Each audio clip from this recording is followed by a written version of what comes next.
chanting "Death to America, Death to Israel," hundreds of thousands of protesters gathered in Sana'a to denounce airstrikes carried out by Washington and London on Houthi military targets. Bombings denounced by the group's spokesperson.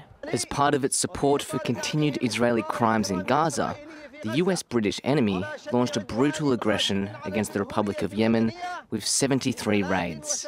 This attack will not go unpunished.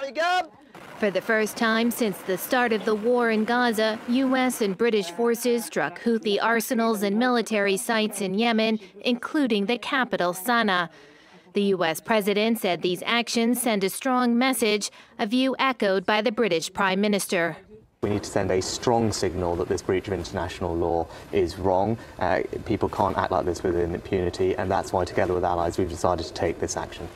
Meanwhile, Iran, the sponsor of the Houthis, denounced the arbitrary action and blatant violation of the sovereignty of Yemen.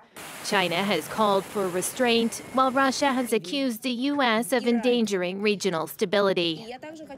We strongly condemn these irresponsible actions of the U.S. and its allies. A large-scale military escalation in the Red Sea region could destabilize the entire Middle East. The U.S. military launched another airstrike in Yemen on a Houthi-controlled site believed to be used by the rebel group to attack commercial ships in the Red Sea. The Houthis have been targeting international shipping routes to show their support for Hamas in their fight against Israel. The Houthis are vowing retaliation for these strikes, prompting the U.S. Navy to warn American ships to stay out of the Red Sea and the Gulf of Aden for the next 72 hours. From the start of this conflict in October, U.S. officials and the international community have feared it spreading into a larger regional war. And we've already seen an increase in cross-border conflict between Israel and Hezbollah in Lebanon. Now Yemeni Houthis, who are backed by Iran, are vowing to retaliate, making the Red Sea a potential third hotspot.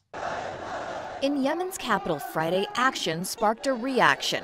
Large protests following the U.S. and UK-led strikes on more than 30 Houthi rebel targets. Retaliation for the Iranian-backed group's targeting of shipping vessels in the Red Sea and Gulf of Aden. We've put together a group of nations that are going to say that if they continue to act and behave as they do, we'll respond. Standing in front of a fire truck in Allentown, Pennsylvania, President Biden said he's worried continued attacks on shipping routes could drive up the price of oil. I'm very concerned. That's why we got to stop it. According to the Pentagon, more than 150 precision-guided munitions struck at least 60 targets, including command centers, missile and drone launch sites, and air defense systems. I think it's important to remember how we got here.